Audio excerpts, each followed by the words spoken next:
Chapter 3. The Divine Ideal. What is the divine ideal?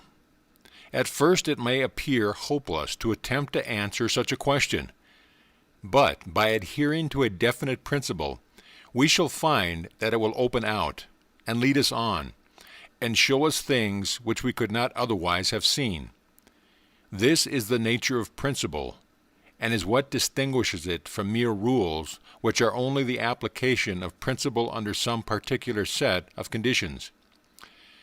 We found two principles as essential in our conception of the originating spirit, namely its power of selection and its power of initiative. And we found a third principle as its own possible motive, namely the desire of the living for ever-increasing enjoyment of life. Now, with these three principles as the very essence of the all-originating spirit to guide us, we shall, I think, be able to form some conception of that divine ideal which gives rise to the fifth stage of manifestation of spirit, upon which we should now be preparing to enter. We have seen that the spirit's enjoyment of life is necessarily a reciprocal. It must have a corresponding fact in manifestation to answer to it. Otherwise, by the inherent law of mind, no consciousness and consequently no enjoyment could accrue. And therefore, by the law of continuous progression, the required reciprocal should manifest as a being awakening to the consciousness of the principle by which he himself comes into existence. Such an awakening cannot proceed from a comparison of one set of existing conditions with another, but only from the recognition of a power which is independent of all conditions, that is to say, the absolute self-dependence of the spirit. A being thus awakened would be the proper correspondent of the spirit's enjoyment of life at a stage not only above mechanical motion or physical vitality, but even above intellectual perception of existing phenomena. That is to say, at the stage where the spirit's enjoyment consists in recognizing itself as the source of all things. The position in the absolute would be, so to speak, the awakening of spirit to the recognition of its own artistic ability. I use the word artistic as more nearly expressing an almost unsatiable idea than any other I can think of. For the work of an artist approaches more closely to creation ex nihilo than any other form of human activity. The work of the artist is the expression of the self that the artist is, while that of the scientist is the comparison of facts which exist independently of his own personality. It is true that the realm of art is not without its method of analysis, but the analysis is that of the artist's own feeling and of the causes which give rise to it. These are found to contain in themselves certain principles which are fundamental to all art, but these principles are the laws of the creative action of mind rather than those of the limitations of matter. Now, if we may transfer this familiar analogy to our conception of the working of the all-originating mind, we may picture it as the great artist giving visual expression to his feelings by a process which, though subject to no restrictions from antecedent conditions, yet works by a law which is inseparable from the feeling itself. In fact, the law is the feeling, and the feeling is the law of perfect creativeness. Some such self-contemplation as this is the only way in which we can conceive the next, or fifth, stage of the spirit's self-recognition as taking place. Having got as far as it has in the four previous stages, that it is to the production of intellectual man as its correspondence, the next step in advance must be on the lines I have indicated, unless indeed there were a sudden and arbitrary breaking of the law of continuity, a supposition which the whole creative process up to now forbids us to entertain. Therefore, we may picture the fifth stage of the self-contemplation of spirit as its awakening to the recognition of its own artistic ability, its own absolute freedom of action and creative power. Just as in studio parlance we say that an artist becomes free of his palette, but by the always present law of reciprocity, through which alone self-consciousness can be attained, this self-recognition of spirit in the absolute implies a corresponding objective fact in the world of the relative. That is to say, the coming into manifestation of a being capable of realizing the free creative artistry of the spirit, and of recognizing the same principle in himself, while at the same time realizing also the relation between the universal manifesting principle and its individual manifestation. Such, it appears to me, must be the conception of the divine ideal embodied in the fifth stage of the progress of manifestation. But I would draw particular attention to the concluding words of the last paragraph. For if we miss the relation between the universal manifesting principle and its individual manifestation, we have failed to realize the principle altogether, whether in the universal or individual. It is just their interaction that makes each become what it does become. And in this further becoming consists the progression. This relation proceeds from the principle I pointed out in the opening chapter, which makes it necessary for the universal spirit to be always harmonious with itself. And if this unity is not recognized by the individual, he cannot hold that position of reciprocity to the originating spirit, which will enable it to recognize itself as in the enjoyment of life at the higher level we are now contemplating.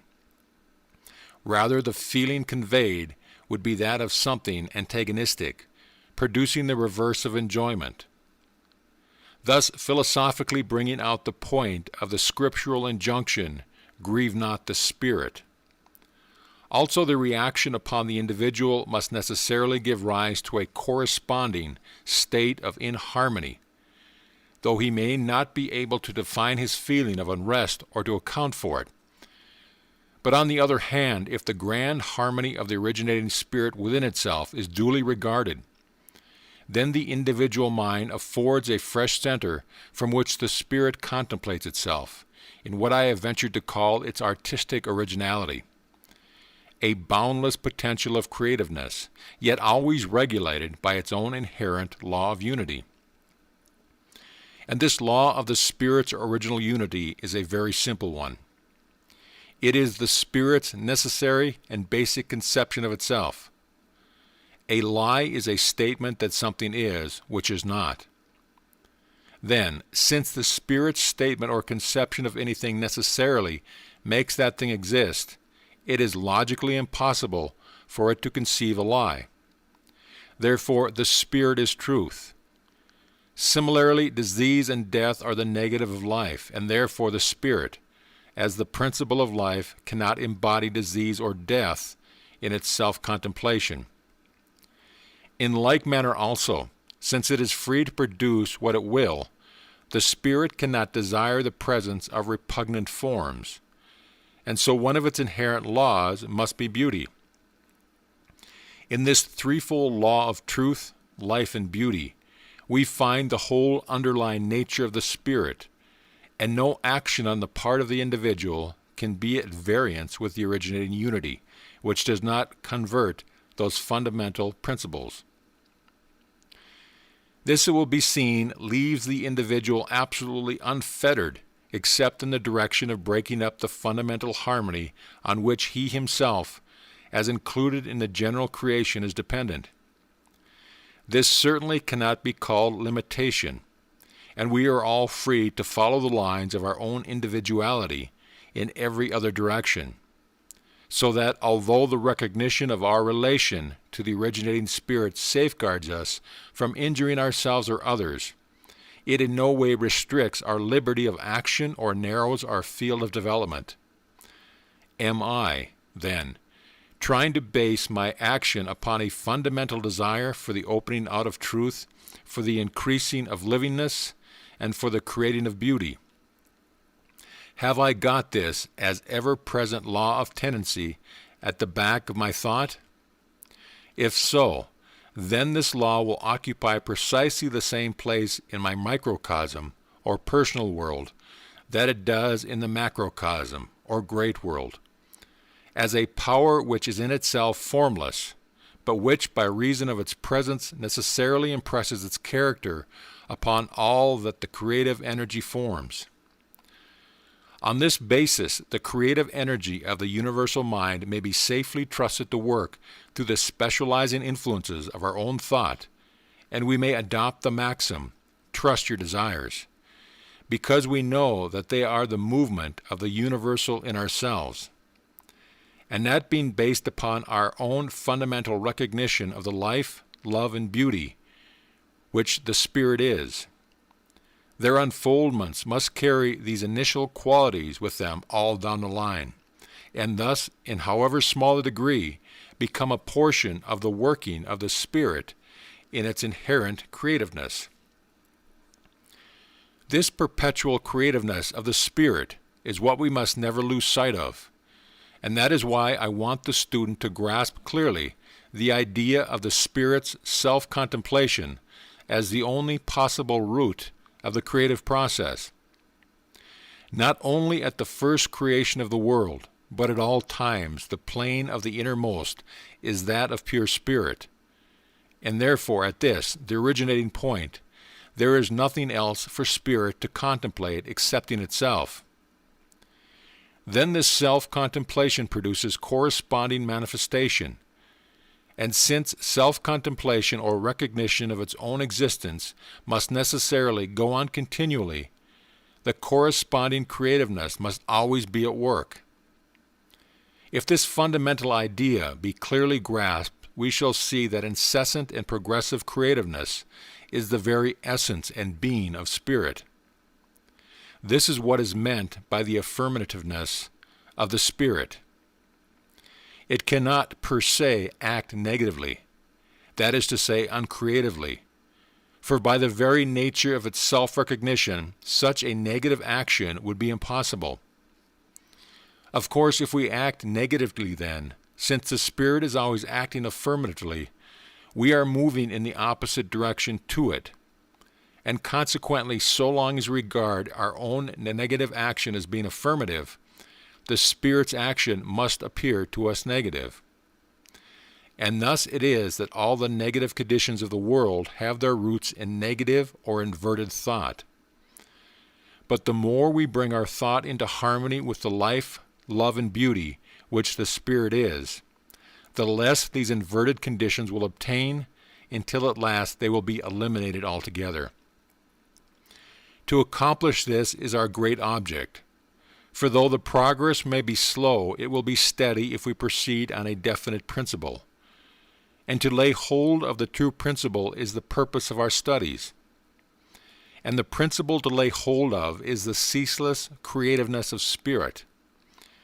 This is what we mean when we speak of it as the spirit of the affirmative. And I would ask my readers to impress this term upon their minds. Once grant that the all-originating Spirit is thus the spirit of the pure affirmative, and we shall find that this will lead us logically to the results of the highest value. If, then, we keep this perpetual and progressive creativeness of the Spirit continually in mind, we may rely upon its working as surely in ourselves as in that great cosmic forward movement which we speak of as evolution. It is the same power of evolution working within ourselves, only with this difference, that in proportion as we come to realize its nature, we find ourselves able to facilitate its progress by offering more and more favorable conditions for its working. We do not add to the force of the power, for we are products of it, and so cannot generate what generates us. But by providing suitable conditions, we can more and more highly specialize it. This is the method of all the advance that has ever been made. We never create any force, but we provide special conditions under which the force manifests itself in a variety of useful and beautiful ways, unsuspected possibilities which lay hidden in the power until brought to light by the cooperation of the personal factor. Now it is precisely the introduction of this personal factor that concerns us, because to all eternity we can only recognize things from our own center of consciousness, whether in this world or in any other. Therefore, the practical question is how to specialize in our own case the generic originating life, which when we give it a name we call the Spirit. The method of doing this is perfectly logical when we once see that the principle involved is that of the self-recognition of spirit. We have traced the modus operandi of the creative process sufficiently far to see that the existence of the cosmos is the result of the Spirit's seeing itself in the cosmos. And if this be the law of the whole, it must be the law of the part. But there is a difference, that so long as the normal average relation of particles is maintained, the whole continues to subsist, no matter what position any particular may go into, just as a fountain continues to exist no matter whether any particular drop of water is down in the basin or atop of the jet. This is the generic action which keeps the race going as a whole. But the question is, what is going to become of ourselves? Then, because the law of the whole is also the law of the part, we may at once say that what is wanted is for the Spirit to see itself in us. In other words, to find in us the reciprocal, which, as we have seen, is necessary to its enjoyment of a certain quality of consciousness. Now the fundamental consciousness of the Spirit must be that of self-sustaining life. And for the full enjoyment of this consciousness, there must be a corresponding individual consciousness, reciprocating it. And on the part of the individual, such a consciousness can only arise from a recognition that his own life is identical with that of the Spirit. Not something sent forth to wander away by itself, but something included in and forming part of the greater life. Then, by the very conditions of the case, such a contemplation on the part of the individual is nothing else than the Spirit contemplating itself from the standpoint of the individual consciousness, and thus fulfilling the law of creative process under such specialized conditions as must logically result in a perpetuation of the individual life. It is the law of the cosmic creative process transferred to the individual. This, it seems to me, is a divine ideal, that of an individuality which recognizes its source, and recognizes also the method by which it springs from the source, and which is therefore able to open up itself a channel by which the source can flow in uninterrupted, with the result that from the moment of this recognition, the individual lives directly from the originating life, as being himself a special direct creation, and not merely as being a member of a generic race. The individual who has reached this stage of recognition thus finds a principle of enduring life within himself. So then the next question is, what way this principle is likely to manifest itself?